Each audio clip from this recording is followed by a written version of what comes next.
All right, today we're going to pull back the curtain on the physical world that's actually powering our AI future.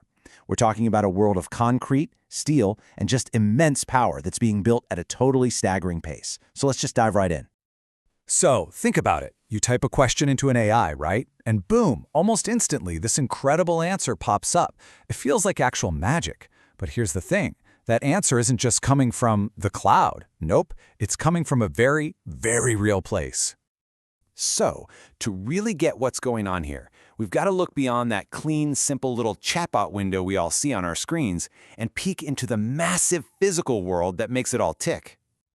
You know, what we experience as just, software is actually powered by these sprawling industrial-scale hardware operations.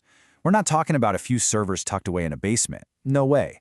These are colossal, purpose-built factories designed to do one thing: crunch just an unimaginable amount of information. And that brings us to the first big secret here, a construction boom that is just mind-boggling. I mean, companies are in an absolute frenzy, a frantic race to build these things called hyperscale data centers. And look, to really wrap your head around the scale of this, the VC firm Andreessen Horowitz, A16Z, they just nailed it. They said, and I quote, "This is like the combination of the build-out of the internet, the space race, and the Manhattan Project all put into one." Wow. I mean, think about that. This isn't just some tech trend. It's a fundamental shift that's got huge implications for the economy, national security, everything. Okay, let's put this into perspective. A lot of us remember the dot-com boom, right? Back in the late 90s. That felt like the biggest thing ever. Well, people on the inside are saying that this AI infrastructure boom is 100 times bigger. Yeah, you heard me right, not 10 times, 100 times. It's almost impossible to imagine. And the money? The money is just on another level. McKinsey crunched the numbers and said that just to keep up with demand, we're going to have to spend over $5 trillion on this stuff by 2030. $5 trillion. It's so much cash, in fact, that companies literally have a problem where they can't spend it fast enough. It's wild. Okay, so building these digital factories is one thing, but running them? Well, that's a whole other story.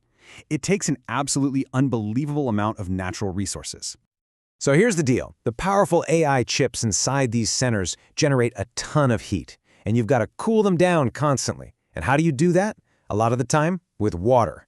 We're talking about a single large data center drinking up to 5 million gallons of water in a single day.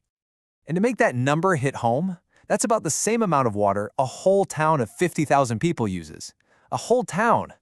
And what's kind of crazy is that a lot of these data centers are popping up in places that are already struggling for water, like Arizona. And then there's the electricity. Oh boy, get this. In Virginia, which is a huge hub they call Data Center Alley, these things already suck up almost 40% of the entire state's power. 40%. In Oregon, it's a third. This crazy demand is putting a huge strain on the power grids. And yeah, it's making utility bills go up for everybody else.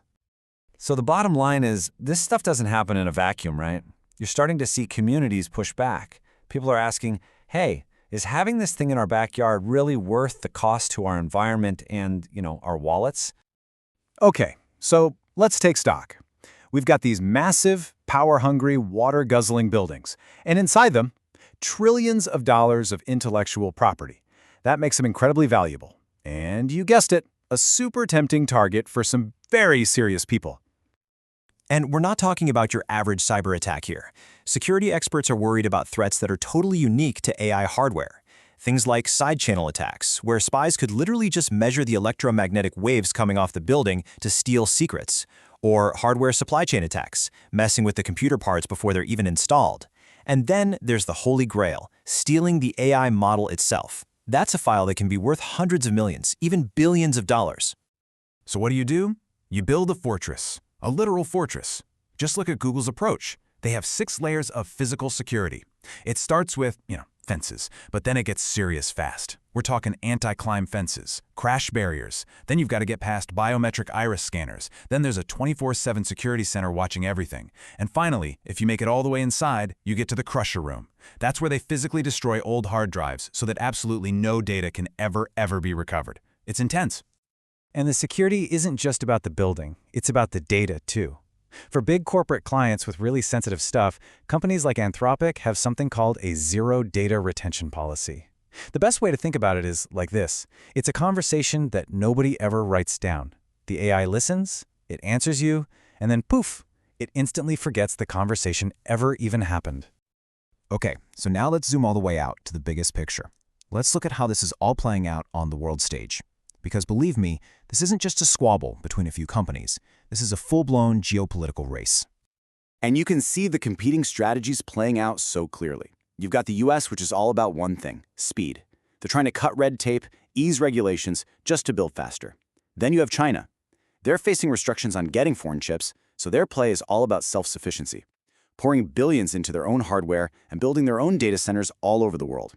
Make no mistake, this is about way more than technology. This is about who controls the fundamental infrastructure of power for the rest of this century. So when you stack all of this up, the insane construction boom, the thirst for resources, the fortress-like security, the global politics, it becomes pretty clear we're at a major crossroads. We're facing some really, really big choices. Really, it all boils down to a set of really tough trade-offs. It's a constant balancing act, right? We're trying to balance the need for speed with the need for security. We're balancing the incredible promise of innovation against the real impact on our environment. And we're balancing the huge ambitions of these companies against the well-being of the towns they're building in. And yeah, there are no easy answers to any of this. There's this quote from an environmental advocate in Ireland, Rosie Leonard, that just perfectly captures this tension. She said, "Data centers are where environmental and social issues meet. You have this narrative that data centers are needed, but this is a real crisis." And that really gets to the heart of it, doesn't it? Our shiny digital world is crashing head-on into the limits of our physical world. The idea that we need this progress is running right up against the very real crisis it's causing. So in the end, behind every single one of those magical AI answers, there's a very real world of steel, concrete, power, and water. And as we race to build this incredible new future, the question isn't really if we can do it, we probably can. The real question, the one we all have to think about, is what trade-offs are we willing to make to get there?